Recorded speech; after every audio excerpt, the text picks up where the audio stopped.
উদযাপনে আপন ঠিকানায় ছুটছে মানুষ। লঞ্চে উপচে পড়া ভিড়ে ট্রেনেও যাত্রী বোঝায়, সড়কে বেড়েছে যানবাহনের চাপ। বাড়িতে যাচ্ছি, বাবা মার সাথে ঈদ করব। লোকজন সবাই এই লঞ্চেই বেশিরভাগ মানুষ আসে। পরিবারের সাথে ঈদ করব, কষ্ট হইলেও ভালো লাগে। অনেক ভালো জার্নি হচ্ছে আর কি। ভাড়াটা একটু বেশি দিয়ে টিকিট কাটতে হচ্ছে। দর কষাকষিতে ব্যস্ত ক্রেতা বিক্রেতা। সারা দেশে জমজমাট কোরবানি পশুর হাট। মাঝারি আকারের গরুতেই ক্রেতার আকর্ষণ। মিডিয়াম সাইজের গরু কেনার ইচ্ছা, গরুর কালেকশন মোটামুটি ভালোই আছে, কিন্তু দামটা একটু বেশি। অন্যান্য বছরের তুলনায় মনে হয় যে গরুর দাম এবার কম। ঢাকা শহরে একদিন আগে বেশি বেচা কিনে হয়। দেখতেও আছে, মোটামুটি কিনতেও আছে। দেখছিলেন প্রধান শিরোনাম। সন্ধ্যার সময় সঙ্গে আছি আমি মার্জিয়া শ্রেয়া এবং আমি ইমদাদুল হক। এবারে অন্যান্য শীর্ষ সংবাদ। দাঁড়িপাল্লা প্রতীক ফিরে পাচ্ছে জামায়াতে ইসলামী। একমত হয়েছে ইসি। ইশরাক ইস্যুতে আর কিছু করার নেই কমিশনের। সিদ্ধান্ত স্থানীয় সরকারের, বললেন সানাউল্লাহ। বঙ্গবন্ধু ও জাতীয় চার নেতার মুক্তিযোদ্ধার মর্যাদা বাতিলের খবর সঠিক নয় জানালেন উপদেষ্টা। ভুল তথ্য দিয়ে মানুষকে বিভ্রান্ত করলে ব্যবস্থার হুঁশিয়ারি প্রেস উইংয়ের। প্রধান উপদেষ্টা লন্ডন সফরে গুরুত্ব পাবে পাচার হওয়া অর্থ পুনরুদ্ধার। কুকের সঙ্গে সাক্ষাতে বাণিজ্য নিয়েও আলোচনা। রোহিঙ্গা ইস্যুতেও সহযোগিতা চাইবে ঢাকা।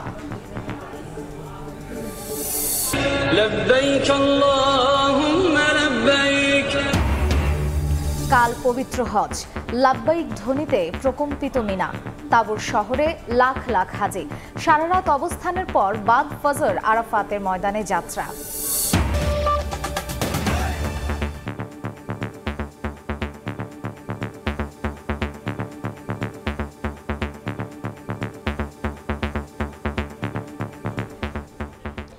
ঈদ উদযাপনে আপন ঠিকানায় ছুটছে মানুষ। ছুটি শুরুর আগে শেষ কর্মদিবসে সদরঘাটে ঢল নামে দক্ষিণবঙ্গের যাত্রীদের। মানুষ বোঝাই করে ছেড়ে যায় একের পর এক ট্রেনও। তবে স্কেজুল বিপর্যয় না থাকায় রয়েছে স্বস্তি। এদিকে সড়কে যানবাহনের চাপ বাড়লেও নেই চিরচেনা যানজটের ভোগান্তি।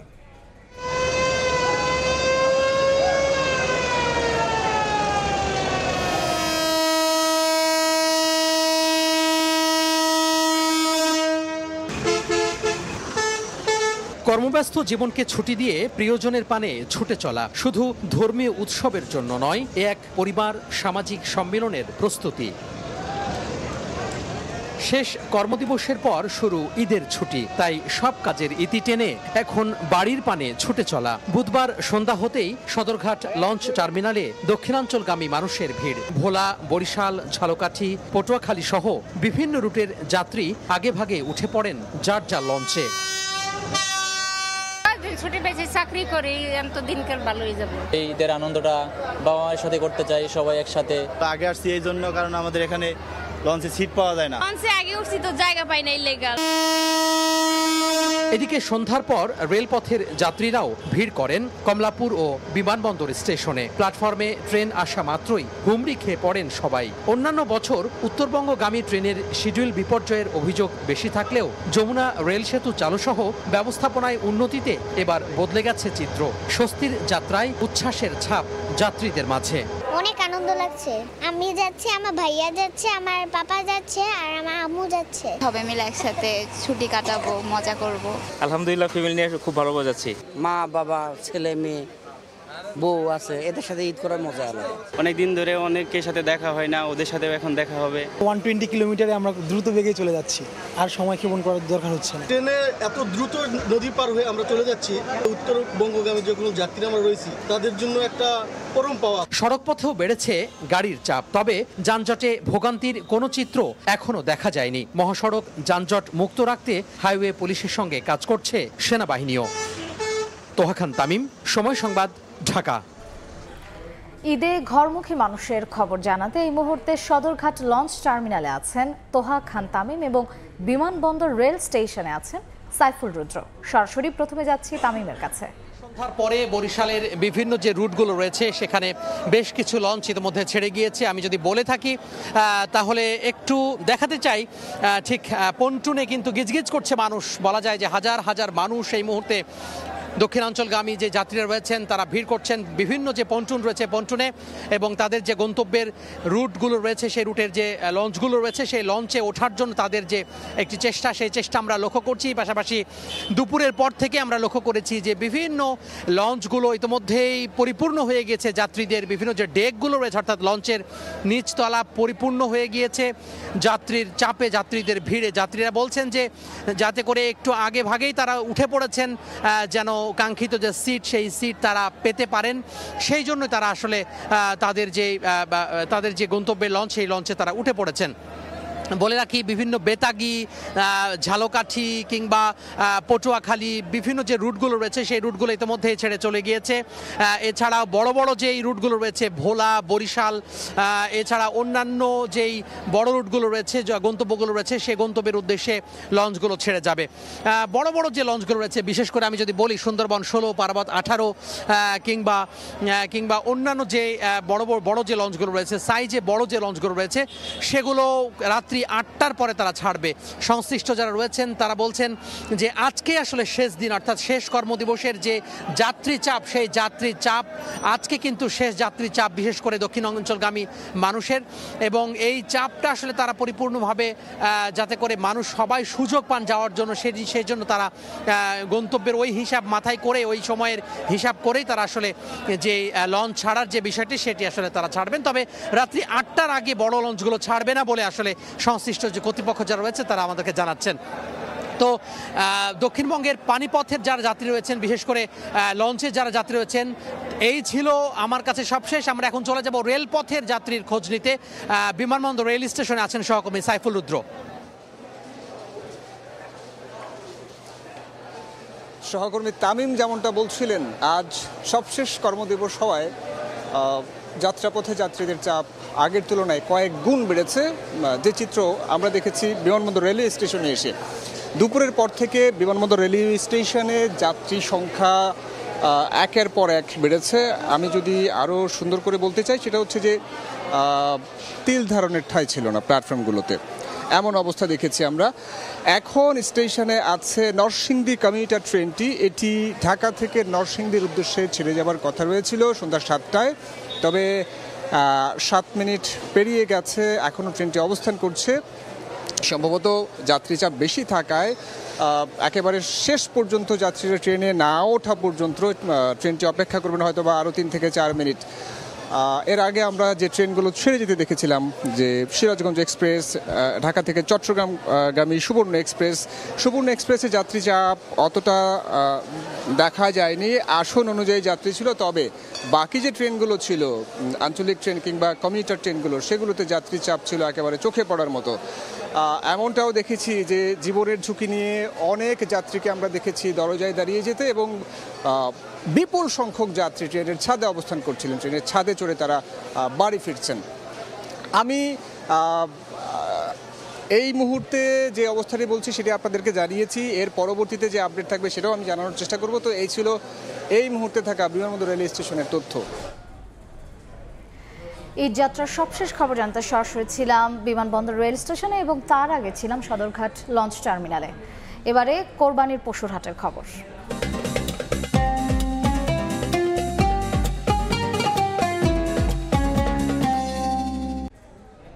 রাজধানী সহ সারা দেশে জমে উঠেছে কোরবানির পশুর হাট। ছোট ও মাঝারি আকারের চাহিদা বেশি থাকলেও ক্রেতা কম বড় গরুর। দাম নিয়ে সন্তুষ্ট ক্রেতারাও বিক্রেতাদের আশা কাল থেকে পুরোদমে শুরু হবে বেচাকেনা। এদিকে হাটগুলোতে অপ্রীতিকর ঘটনা এড়াতে তৎপর আইন শৃঙ্খলা রক্ষা বাহিনী।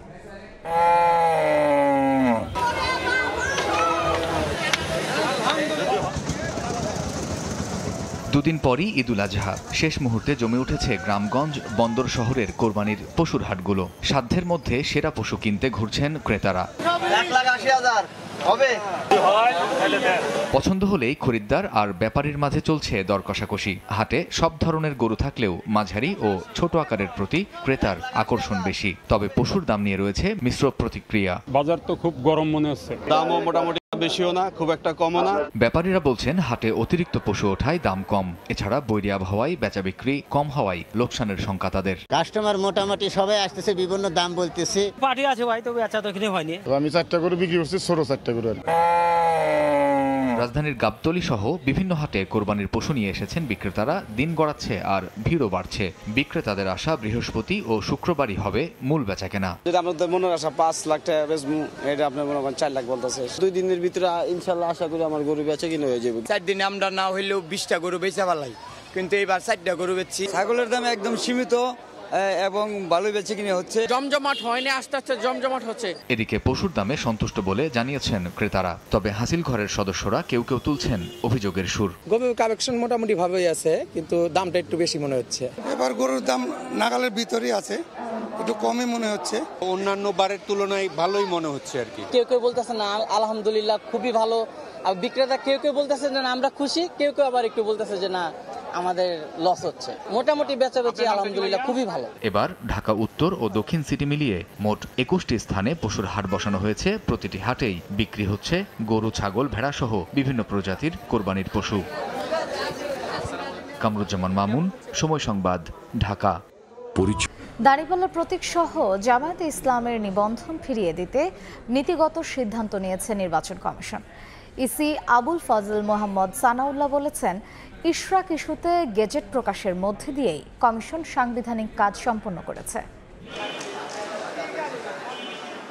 আপিল শুনানি শেষে গত রোববার বাংলাদেশ জামায়াতে ইসলামের নিবন্ধন ফিরিয়ে দেওয়ার নির্দেশ দেন আদালত। একই সঙ্গে দলটির প্রতীক দাঁড়িপাল্লা ফিরে পাওয়ার বিষয়টি নির্বাচন কমিশনকে সিদ্ধান্ত নিতে বলা হয়। প্রতীকের ব্যাপারটিও ইলেকশন কমিশনের সামনে রেফার করা হলো আদার ইস্যু হিসেবে।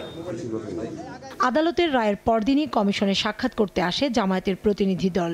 ইসিকে চিঠি দেয় দাঁড়িপাল্লা প্রতীক সহ দলের নিবন্ধন ফিরিয়ে দিতে। বুধবার জামায়াতের নিবন্ধন এবং ঢাকা দক্ষিণ সিটি মেয়রের বিষয়সহ কয়েকটি বিষয় নিয়ে বৈঠকে বসে নির্বাচন কমিশন। বৈঠক শেষে কমিশনের সিদ্ধান্ত জানান নির্বাচন কমিশনার আবুল ফজল মোহাম্মদ সানাউল্লাহ। বলেন, দাঁড়িপাল্লা প্রতীক সহ জামায়াতের নিবন্ধন ফিরিয়ে দিতে নীতিগত সিদ্ধান্ত নিয়েছে ইসি। এই সব কিছু বিবেচনায় নিয়ে নির্বাচন কমিশন নীতিগতভাবে সিদ্ধান্ত নিয়েছে যে জামায়াতে ইসলামের দাঁড়িপাল্লা যে দলীয় প্রতীকটি ছিল সেই প্রতীকটা ফেরত দেওয়া হবে, তারা ফেরত পাবেন। অর্থাৎ তারা তাদের দলীয় নিবন্ধন এবং দলীয় প্রতীক দুটি ফেরত পাবেন।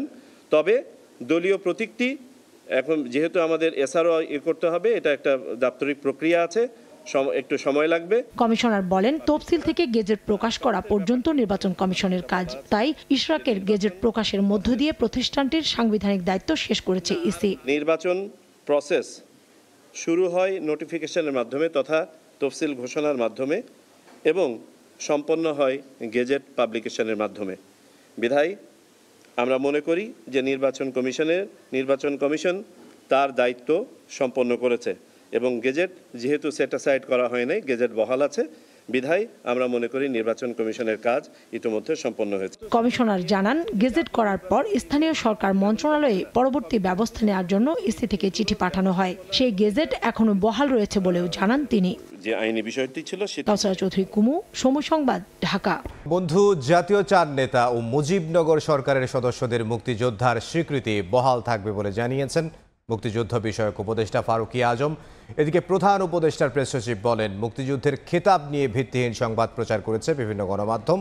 ভুল তথ্য দিয়ে মানুষকে বিভ্রান্ত করলে তাদের বিরুদ্ধে ব্যবস্থা নেওয়া হবে বলেও জানায় প্রেস উইং। অধ্যাদেশে বলা হয়, বিদেশে থেকে মুক্তিযুদ্ধের পক্ষে ভূমিকা রাখা ব্যক্তি, মুজিবনগর সরকারের অধীনস্থ কর্মকর্তা কর্মচারী, ডাক্তার, নার্সদের মুক্তিযোদ্ধা স্বীকৃতি বাতিল করে মুক্তিযুদ্ধের সহযোগী হিসেবে গণ্য করা হবে।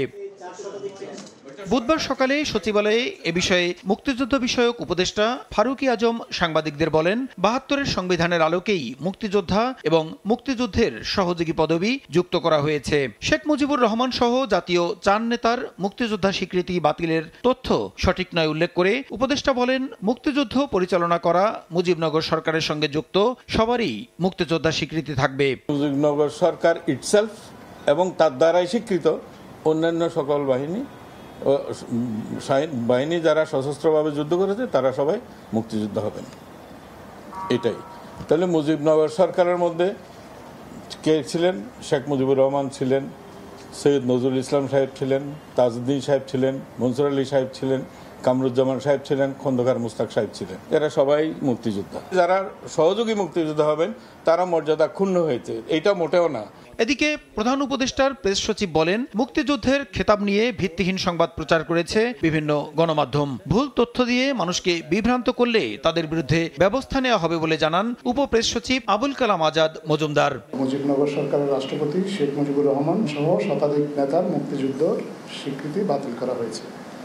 এই খবরটি সম্পূর্ণ মিথ্যা। যারাই এখন থেকে এই ধরনের ভুল সংবাদ প্রকাশ করবেন, সরকার তাদের বিরুদ্ধে প্রয়োজনীয় আইনানুগ ব্যবস্থা গ্রহণ করবে। ভুল তথ্য ছাপানোর জন্য সংশ্লিষ্ট গণমাধ্যমকে দুঃখ প্রকাশের আহ্বান জানিয়েছে প্রধান উপদেষ্টার প্রেস উইং। তারা তাদের পাঠকদের কাছে দুঃখ প্রকাশ করবেন। প্রসূন আশিস, সময় সংবাদ, ঢাকা। এই মুহূর্তে জাতীয় স্টেডিয়ামে আছেন সহকর্মী ফাহিম ইসলাম, সরাসরি যাব তার কাছে। ফাহিম, বাংলাদেশ ভুটান ম্যাচ ঘিরে বাংলাদেশ ফুটবল ফেডারেশনের যেই নিরাপত্তা ব্যবস্থা, সেই নিরাপত্তা ব্যবস্থা কিন্তু শেষ পর্যন্ত ভেঙে পড়েছে। জাতীয় স্টেডিয়াম ঢাকার যেই 4 নম্বর গেট, সেই 4 নম্বর গেটে কিন্তু দর্শকদের যেই ভিড়, সেই ভিড় সামাল দিতে কিন্তু শেষ পর্যন্ত পারেনি এবং কি দর্শকরা সেই গেট ভেঙে ভিতরে ঢুকে পড়ে। আমরা দেখতে পাচ্ছি যে যেই গেটগুলো রয়েছে, যেই গেটের সামনের যেই গ্রিলগুলো আছে, সেগুলো কিন্তু ভেঙে একদম যে নিরাপত্তা বেষ্টনী ছিল সেটাই ভেঙে কিন্তু আসলে দর্শকরা হুড়মুড়িয়ে ঢুকে পড়ে।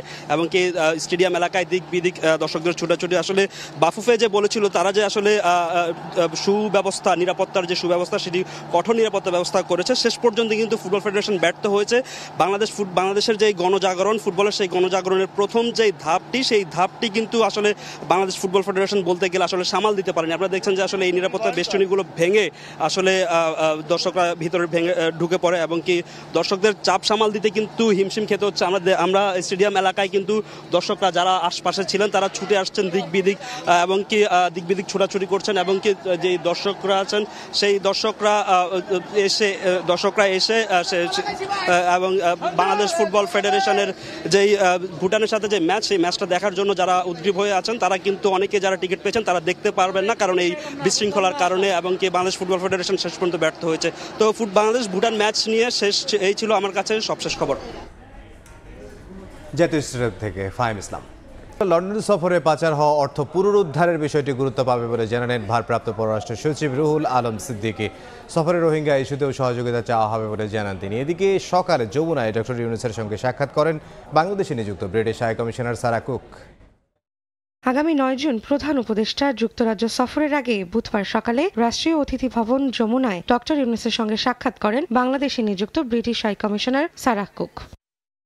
এ সময় তাদের মধ্যে বাণিজ্য, বিনিয়োগ, বিমান চলাচল সহযোগিতা, অভিবাসন ও বাংলাদেশ থেকে পাচারকৃত অর্থ ফিরিয়ে আনার ব্যাপারে আলোচনা হয়।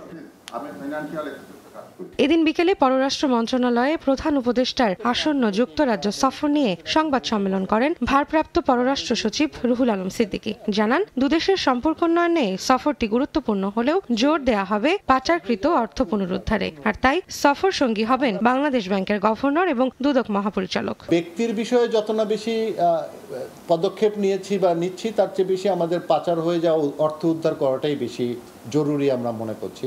যে সমস্ত দেশে বাংলাদেশি অর্থ পাচার করা হয়েছে, সবগুলো দেশের সাথে একই সাথে MLAT এবং MLR নিয়ে কাজ করছি। রোহিঙ্গা সমস্যা সমাধানে ঢাকার পক্ষ থেকে লন্ডনের সহযোগিতা চাওয়া হবে বলেও জানান রুহুল আলম সিদ্দিকী। রোহিঙ্গা আমরা এখানে, আপনারা জানেন যে 1 মিলিয়নের বেশি রোহিঙ্গা আছে এবং তাদেরকে এখানে মেইনটেইন করা অনেক খরচের এবং অর্থের প্রয়োজন হয়। সেই ক্ষেত্রে আমরা যুক্তরাজ্যের কাছে বিশেষ সহায়তা চাইব, আর তাদেরকে ফেরত পাঠানোর জন্য, রোহিঙ্গাদেরকে ফেরত পাঠানোর জন্য আমরা এই সফরের সময় সহায়তা চাইব। সফরকালে বিএনপির ভারপ্রাপ্ত চেয়ারম্যান তারেক রহমানের সঙ্গে প্রধান উপদেষ্টার সাক্ষাৎ হবে কিনা এ সম্পর্কে অবগত নন বলেও জানান তিনি। রাজনৈতিক নেতৃবর্গের কথা বলা আছে, ওটা মূলত ইউকের রাজনৈতিক দলের নেতৃবর্গ। রৌনক নিয়ন্তা, সময় সংবাদ, ঢাকা। সন্ধ্যার সময় পবিত্র হজ কাল, এরই মধ্যে মক্কা নগরী থেকে তাবুর শহর মিনায় পৌঁছেছেন লাখ লাখ হাজি। রাতভর সেখানে অবস্থানের পর বৃহস্পতিবার বাদ ফজর আরাফাত ময়দানে যাবেন মুসল্লিরা। মিনা থেকে আরিফুর রহমানের প্রতিবেদন। শুরু হলো পবিত্র হজের মূল আনুষ্ঠানিকতা। বিশ্বের নানা প্রান্ত থেকে আগত লাখ লাখ হাজি অবস্থান করছেন মক্কার পার্শ্ববর্তী মিনায়। হাজিদের জন্য প্রস্তুত করা হয়েছে অত্যাধুনিক তাঁবু, রয়েছে চিকিৎসা ও নিরাপত্তা ব্যবস্থা সহ প্রয়োজনীয় সব সুযোগ সুবিধা। মিনায় 5 ওয়াক্ত নামাজ আদায় করবেন হাজিরা। ইবাদত বন্দিগিতে কাটাবেন সারা রাত। নবীজির সুন্নত অনুসারে আজকের দিন মিনায় অবস্থান করে 5 ওয়াক্ত নামাজ আদায় করা এবং রাত যাপন করা হজের অন্যতম সুন্নাহ। ফজরের পর মিনা থেকে আরাফাতের ময়দানের দিকে রওনা হবেন তারা। সেখানে দুপুর থেকে সূর্যাস্ত পর্যন্ত অবস্থান করবেন। তওবা করা, কান্না আর দোয়ার মধ্য দিয়ে হজের সময় অতিবাহিত করবেন তারা। আরাফাতের দিনেই হজের খুতবা প্রদান করা হবে। আরিফুর রহমান, সময় সংবাদ, সৌদি আরব। এই ছিল সন্ধ্যার সময়। সঙ্গেই থাকুন সময়।